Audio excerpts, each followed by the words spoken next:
Exercise 6.22 শিকাৰ আগত আমি এটা থিওৰি শিকিব লাগিব। থিওৰিটো চাবা, ধৰা এটা ত্ৰিভুজ দিয়া আছে, এ বি চি এটা ত্ৰিভুজ। যদি এডাল ৰেখা এনেকে টনা হয়, এই ৰেখাডাল যদি বি চিৰ সমান্তৰাল হয়, ধৰা এই ৰেখাডালে এ বিক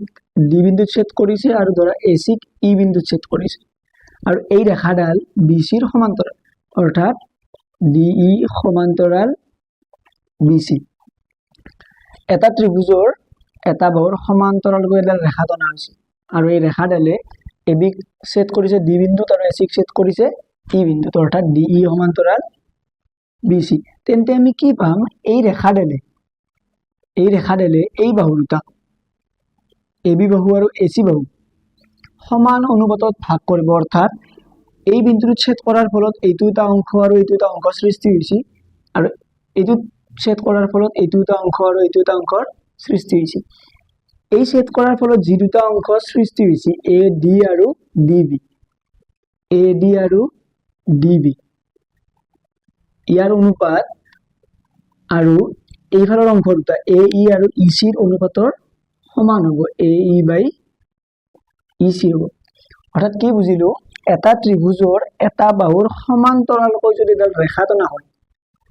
আৰু এই ৰেখাডাল ইয়াৰ সমান্তৰালকৈ টানিছো, আৰু এই ৰেখাডালে এই বাহু দুটাক সমান অনুপাতত ভাগ কৰিব, মানে এই বাহু দুটাৰ অংশ দুটাৰ অনুপাত আৰু এই বাহুটোৰ অংশ দুটাৰ অনুপাতটো কি হ'ব, সমান। আৰু এইটোক আমি কি বুলি ক'ম, থেলছৰ উপপাদ্য বুলি ক'ম, থেলছৰ উপপাদ্য বুলি। আৰু বিপৰীতভাৱেও আছে থেলছৰ উপপাদ্যটো। বিপৰীতভাৱে কেনেকুৱা, যদি এডাল ৰেখাই এটা ত্ৰিভুজক A D by D B equal A E by E C অনুপাতত ভাগ কৰে, তেন্তে আমি কি পাম, এই ৰেখাডাল বি চিৰ সমান্তৰাল বুলি পাম, ডি ৰেখাডাল বি চিৰ কি বুলি পাম, সমান্তৰাল বুলি পাম, আৰু সেইটোক কম থেলছৰ বিপৰীত উপপাদ্য বুলি ক'ম। এতিয়া থেলছৰ উপপাদ্যটো প্ৰমাণ কৰাৰ আগত আমি দুটা তিনিটামান কথা শিকিব লাগিব। আৰু থেলছৰ উপপাদ্য শিকাৰ আগত চাবা, আমি কি শিকিম, ত্ৰিভুজৰ কালি,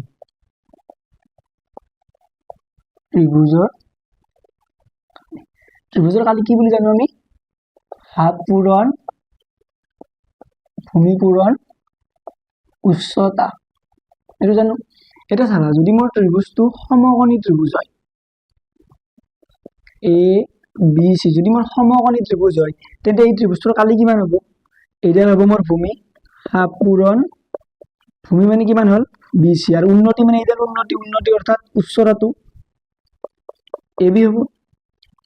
নেক্সট যদি তোমাৰ ত্ৰিভুজটো এনেকুৱা হয়, এ বি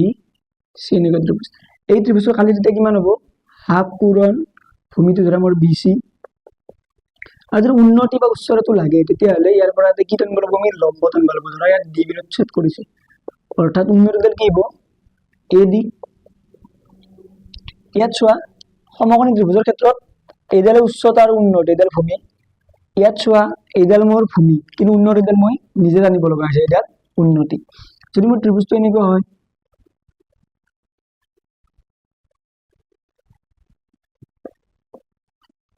এই ত্ৰিভুজৰ ক্ষেত্ৰত হাফ পূৰণ ভূমি ধৰা মোৰ বি চি, এতিয়া যদি আমি বি চিৰ ওপৰত উন্নতি টানিব লাগে, এনেকৈ উন্নতি টানিব পাৰিম নেকি, উন্নতি ক'ৰ পৰা টনা হয়, শীৰ্ষবিন্দুৰ পৰা বিপৰীত বাহুৰ ওপৰত লম্ব টানিব লাগে। ইয়াতো ভিতৰত নাথাকে, তেতিয়া কি হ'ব, ইয়াৰ পৰা ইয়াত লম্ব টানিব লাগিব, মানে উন্নতিডাল মোৰ কেনেকৈ থাকিব, বহিৰভাৱে থাকিব, বাহিৰত থাকিব, ইয়াত আছিল ভিতৰত। ধৰা ইয়াত ডি বিন্দুত ছেদ কৰিছে, এইটো কিমান হ'ব, হাফ পূৰণ B C into A D. ইয়াত উন্নতিডাল বহিৰভাৱে আছে, ইয়াত উন্নতিডাল ক'ত আছে, ভিতৰত আছে। এই তিনিটা কথা জানিব লাগিব, এই দুটা কথা জানিলে হ'ব। আৰু জানিব লাগিব, আমি কি জানিব লাগিব চাবা, একে ভূমি, এইডাল ভূমি ধৰা এ বি ভূমিৰ ওপৰত, আৰু ধৰা এইডাল ৰেখা চি ডি ৰেখাডাল, এ বি ৰেখা আৰু চি ডি ৰেখাডাল সমান্তৰাল। এতিয়া এ বি ভূমিৰ ওপৰত যদি মোৰ এইটো ত্ৰিভুজ থাকে, ধৰা এ চি বি ত্ৰিভুজটো আছে, আৰু ধৰা এটা আছে A M B, A C B আৰু এ এম বি, এই দুয়োটা ত্ৰিভুজৰ কালিটো কি হ'ব, সমান, অৰ্থাৎ area A M B equal area A C B, B মানে কি বুজিলো ইয়াৰ পৰা যে একে ভূমি এইডাল ভূমিৰ ওপৰত দুটা ত্ৰিভুজ আছে এটা আছে এ এম বি এটা আছে এ চি বি ভূমি একে আৰু একে সমান্তৰাল এ বি ৰেখাডাল চি ডি যদি সমান্তৰাল হয় একে ভূমি আৰু একে সমান্তৰালৰ মাজত থকা ত্ৰিভুজৰ কালি সদায় কি হ'ব সমান হ'ব লাগিব থেলছৰ উপপাদ্যটো চাবা কি দিয়া আছে উপপাদ্য 6.1 এডাল ৰেখা কোণ ত্ৰিভুজৰ এডাল বাহুৰ সমান্তৰালকৈ টনা হয় আৰু ৰেখাডালে আন দুটা বাহুক দুটা নিৰ্দিষ্ট বিন্দুত ছেদ কৰে তেনেহলে সেই বাহু দুটা একে অনুপাতত বিভক্ত হয় এইটো কি বুলি কৈছিলো মই থেলছৰ উপপাদ্য এইটো চাবা ধৰা এইটো মোৰ ত্ৰিভুজ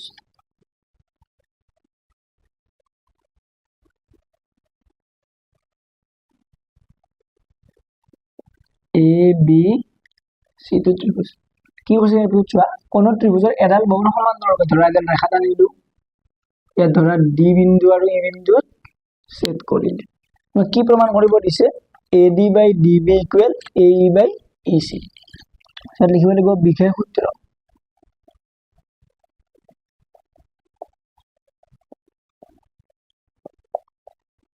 ধৰা হ'ল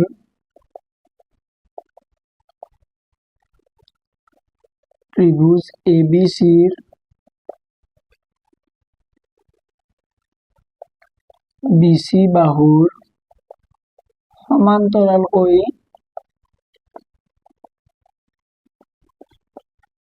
ধৰা হ'ল ত্ৰিভুজ ABC ৰ BC বাহুৰ সমান্তৰালকৈ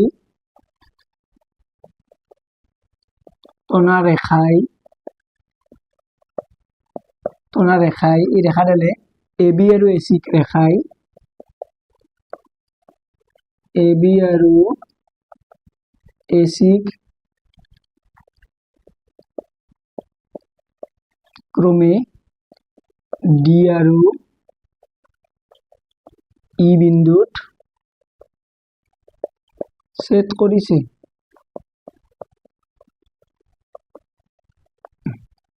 D আৰু E বিন্দুত ছেদ কৰিছে প্ৰমাণ কৰিব লাগে যে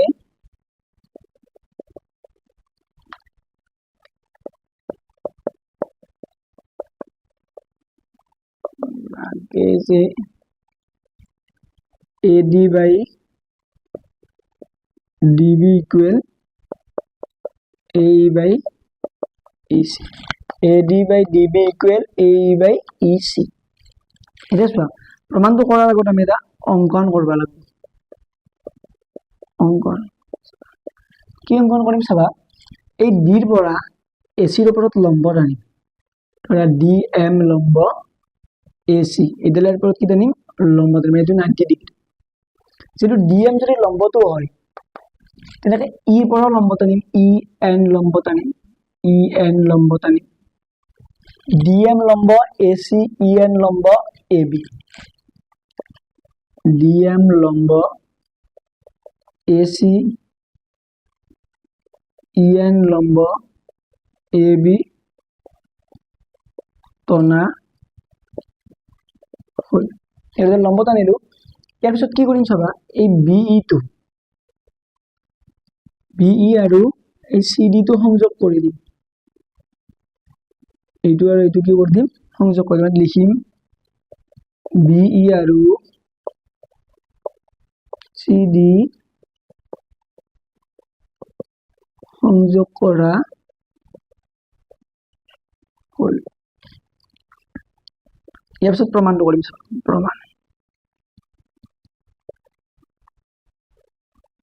প্ৰমাণ কি কৰিম চাবা এই AD ত্ৰিভুজটো এই ত্ৰিভুজৰ উপৰখনি চোৱা ADE এই ত্ৰিভুজটো এডাল লম্ব হৈ আছে DM ডাল লম্ব হৈছে অৰ্থাৎ ADE এৰ কালিটো কিমান হ'ব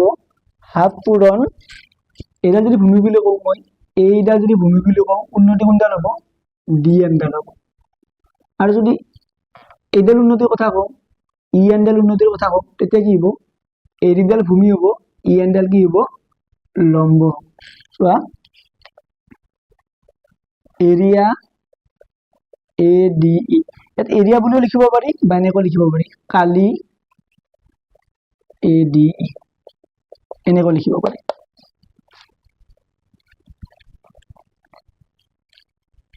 এৰিয়া ADE কিমান হ'ব এইটো হাফ পূৰণ এইটো ধৰা প্ৰথম ধৰা মই ডিএম ডাল মোৰ লম্বৰ উন্নতিডাল থাকিল লম্বডাল আৰু ধৰা এইডাল ভূমি হ'ল এ ই ইনটু ডিএম এইডাল থাকিল নেক্সট সেই ত্ৰিভুজটোৰ আৰু কালি এবাৰ কিমান হ'ব যদি এ ডিডাল ভূমি বুলি ধৰো ই এন ডাল কি হ'ব লম্ব area A D a equal half into এবাৰ কি লিখিম এ ডি লিখিম এ ডি ইনটু উন্নতডাল কি হ'ব বা উচ্চতাডাল ই এন হ'ব ই এন সেইটো নেক্সট চাবা আৰু এৰিয়া এইবাৰ এৰিয়া ল'ম এইটো বি ডি ই এইটো এৰিয়া ল'ম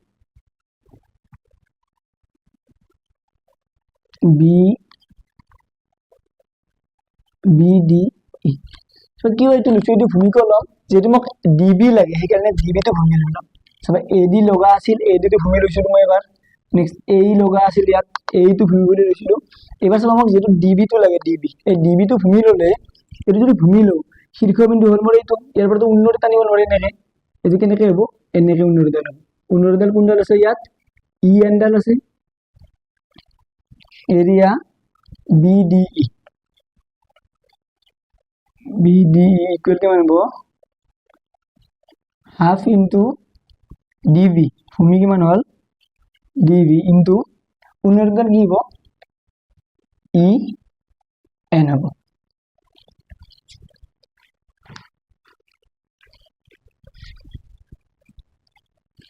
নেক্সট চাবা এবাৰ এৰিয়া বি ডি টো এবাৰ যদি আমি চি ই ডি এইটো লওঁ এইটো ল'লে চি ই এইডাল যদি মোৰ ভূমি হয় উন্নতি কোনডাল হ'ব ডি এম ডাল হ'ব C E D half into E C ভূমি বুলি লাগে half into E C into কি হ'ব এইটো ডি এম এলে হ'ল ইয়াৰ পিছত চোৱা ইয়াৰ পিছত কি কৰিম চোৱা এইফালে ডিএম যোনটো একে আছে যিটো একে আছে সেইটোৰ মই অনুপাত ল'ম এই দুটাৰ অনুপাত ল'ম আৰু এই দুটাৰ অনুপাত ল'ম area AD by area C এনেকৈ ল'ম চোৱা এতিয়া এডি ডিভাইডেড বাই এৰিয়া যেহেতু ডিএম আছে এই ডিএম থকাটো ল'ম চি ই ডি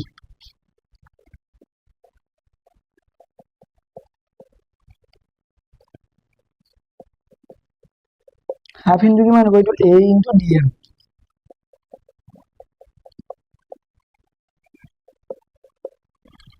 আৰু ই চি ইনটু ডিএম চোৱা হাফটো কাটি দিব পাৰি ডিএম ডিএমটো কাটি দিব পাৰি কি থাকো এ বাই ই চি থাকিলে নেক্সট আৰু কি ল'ম আৰু ল'ম চাবা এই দুটাৰ এ ডি ৰ লগত কি ল'ম বি ডি ই এন টো একে আছে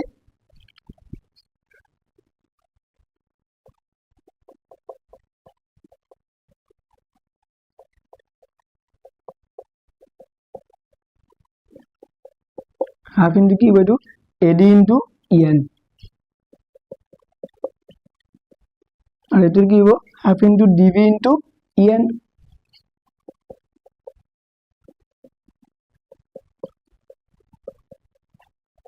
এইটো হাফটো কাটি দিব পাৰি ই এনটো কাটি দিব পাৰি কি থাকিব A D by D B এইটো চোৱা এইখিনি যদি মোৰ এইপিনে চোৱা এ ডি এই দুটা একেই আছে তলৰটো কি আছে চি ই ডি আছে আৰু ইয়াত কি আছে বি ডি ই আছে বি ডি ই আৰু চি ই ডি এতিয়া চোৱা যদি এইটো আৰু এইটোৰ কালিটো মই একে বুলি দেখুৱাব পাৰো তেতিয়া এইখিনি আৰু এইখিনি কি হৈ যাব দুয়োটা সমান হৈ যাব আৰু যদি দুয়োটা সমান হৈ যায় এইখিনি আৰু এইখিনি কি হৈ যাব সমান আৰু যদি এইখিনি আৰু এইখিনি সমান হয় তেতিয়া মোৰ প্ৰমাণটো কি হৈ যাব কমপ্লিট হৈ যাব এটা চোৱা এই দুটা ত্ৰিভুজ বিসি ডাল ভূমি হৈছে বিসিৰ ওপৰত কি আছে চোৱা এই ত্ৰিভুজ আছে বি ডি ডি ভূমিৰ ওপৰত আছে ডি ভূমিৰ ওপৰত কি আছে চোৱা ডি ভূমিৰ ওপৰত এইটো ত্ৰিভুজ আছে বি ডি ত্ৰিভুজটো আছে আৰু ডি ভূমিৰ ওপৰত কোনটো ত্ৰিভুজ আছে চোৱা এইটো ত্ৰিভুজ আছে চি ডি ত্ৰিভুজ আছে আৰু এইডাল আৰু এইডাল কি সমান্তৰাল একে সমান্তৰাল আৰু একে ভূমিৰ ওপৰত এই দুটা ত্ৰিভুজ যেহেতু আছে, এই দুটা ত্ৰিভুজৰ কালিটো কি হৈ যাব, সমান হৈ যাব। লিখি দিম ত্ৰিভুজ BDE আৰু ত্ৰিভুজ CED একে ভূমি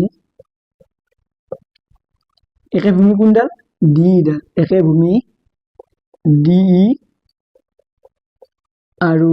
একে সমান্তৰাল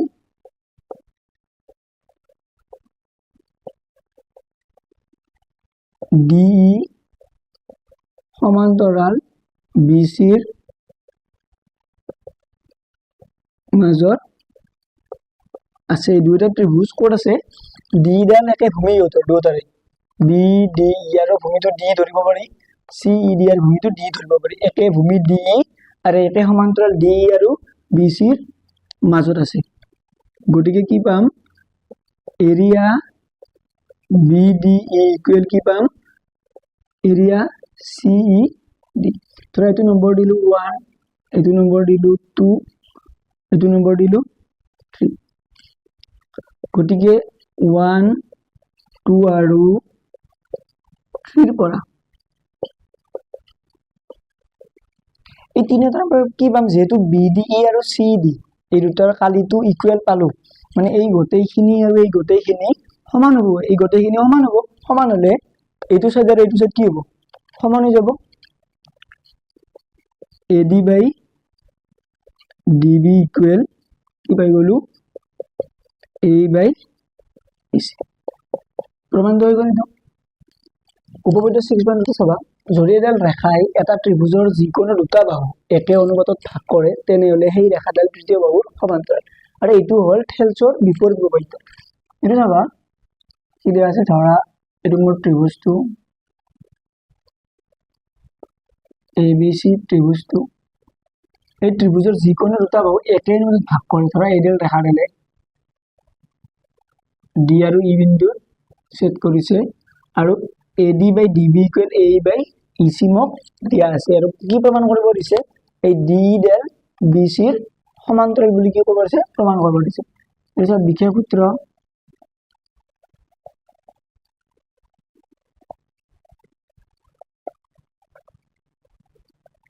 ধৰা হ'ল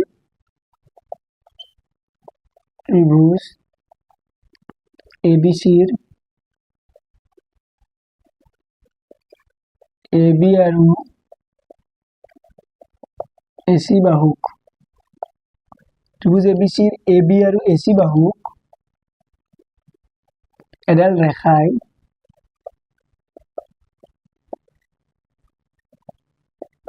ক্ৰমে D আৰু AB বাহুক ছেদ কৰিছে, D আৰু AC বাহুক ছেদ কৰিছে ক'ত, ইত। ক্ৰমে D আৰু E বিন্দুত ছেদ কৰিছে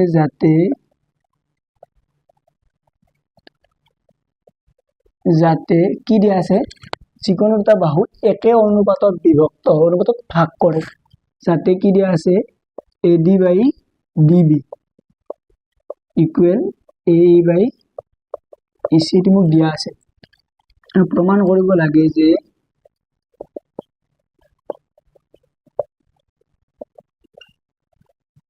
কি প্ৰমাণ কৰিব দিছে, এই D ৰেখাডাল BCৰ সমান্তৰাল বুলি প্ৰমাণ কৰিব দিছে। প্ৰমাণ কৰিব লাগে যে DE সমান্তৰাল BC। প্ৰমাণটো কৰিব লাগে, এটা অংকন কৰিব লাগিব। অংকন কি অংকন কৰিম চাবা, এই ডিৰ মাজেৰে এডাল ৰেখা টানি BCৰ সমান্তৰাল এইটো P বিন্দুত ছেদ কৰিছে, ধৰা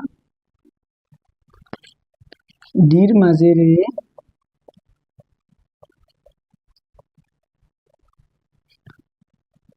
BCৰ সমান্তৰাল হৈ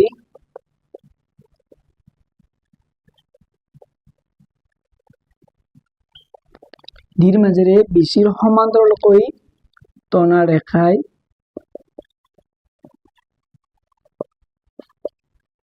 ACক P বিন্দুত ছেদ কৰিছে। ডিৰ মাজেৰে কি টানিছো, বিচিৰ সমান্তৰালকে ৰেখা টানিছো আৰু এই ৰেখাডালে এই এচি বাহুটো ক'ত ছেদ কৰিছে পি বিন্দুত ছেদ কৰিছে প্ৰমাণটো চোৱা এতিয়া তো প্ৰমাণটো চাবা AD by DB equal A by EC মোক দি দিয়া আছে AD by DB equal A by EC দিয়া আছে এটা নেক্সট আৰু কি পাইছো অঙ্কন মতে এই DP ৰেখাডাল BC ৰ কি সমান্তৰাল আৰু ত্ৰিভুজ ABC ৰ এই ABC ত্ৰিভুজটোৰ এই DP ৰেখাডাল এইটো ত্ৰিভুজৰ এই DP ৰেখাডাল DP ৰেখাডাল BC ৰ সমান্তৰাল ত্ৰিভুজ ABC ৰ DP ৰেখাডাল BC ৰ সমান্তৰাল বুলি পালো এই DP ৰা ধৰিলো এই অঙ্কন কৰিছো এইটো DP সমান্তৰাল BC যদি এইডাল ৰেখা BC ৰ সমান্তৰাল হয় থেলছৰ উপপাদ্যমতে কি পোৱা আছো আমি এইটো বাহু বাই এইটো বাহু ইকুৱেল এইটো বাহু বাই এইটো বাহু এত কি পাম AD by DB equal AP by PC এইটো ধৰ নম্বৰ দিলো 1 এইটো নম্বৰ দিলো 2 এটা চোৱা 1 আৰু 2 ৰ পৰা কি পাম চাবা AD by DB equal A by EC আৰু AD by DB equal AP by PC যেটো LHS টো ইকুৱেল হৈ আছে আৰু গটিকে RHS টো কি হ'ব মোৰ equal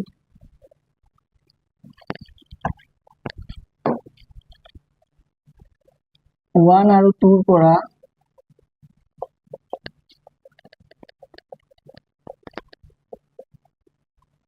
A by EC equal AP by PC বুলি পাই গলি এটা চোৱা এটা কাম কৰিম যদি P আৰু E টো এই P বিন্দু আৰু E বিন্দুটো যদি মই এটা বিন্দু বুলি দেখাব পাৰো তেতিয়া এই যেটো DP ডাল BC ৰ সমান্তৰাল মই ধৰি লৈছো অঙ্কন কৰি লৈছো যদি P আৰু E বিন্দুটো এটাই বিন্দু বুলি দেখাব পাৰো তেতিয়া DE ডাল BC ৰ সমান্তৰাল হৈ যাব এটা কাম কৰিম চাবা দুয়োফালে এটা 1 প্লাস কৰি দিম A by EC plus 1 AP by PC plus 1 টা প্লাস কৰি দিলু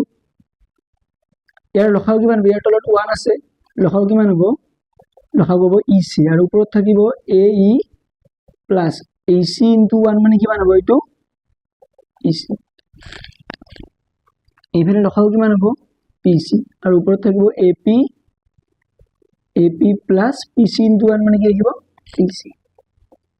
এটা চোৱা AE plus EC AE plus EC মানে কি পাম গোটেই AC ডাল পাই যাম EC তলত থাকিলে EC আৰু ইয়াত চোৱা AP plus PC মানে গোটেই AC ডাল পাই যাম AC by PC AP plus PC মানে গোটেই AC ডালে পাই গলো এটা চোৱা AC আৰু AC টো কাটি দিব পাৰি AC আৰু AC টো কাটি দিব পাৰি সো কি ৰাখিব 1 by EC equal 1 by PC আৰু যেটো অতিক্ৰম কৰি দিও কি হৈ যাব এটো EC equal PC এটা চোৱা EC ইৰ পৰা C লে যিমান দূৰত্ব ইকুৱেল কি পাইছো PC P ৰ পৰা C লেও সিমান দূৰত্ব পাইছো অৰ্থাৎ E আৰু P একেটাই বিন্দু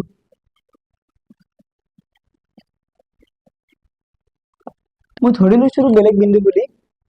কিন্তু কি পালো মই E আৰু P টো একেটাই বিন্দু বুলি পালো মানে P ৰ পৰা C লে যিমান দূৰত্ব E ৰ পৰা C লেও সিমান দূৰত্ব পালো অৰ্থাৎ কি পালো E আৰু P একেটাই বিন্দু যেহেতু ইয়াৰ পিছত চোৱা যেহেতু কি আছিল এই DP ডাল ইয়াত অঙ্কন কৰি লৈছিলো যেহেতু DP সমান্তৰাল BC গটিকে DP P এঠাইত কি বুৱাই দিম মই E বুৱাই দিম DE সমান্তৰাল BC এইটোৱে প্ৰমাণটো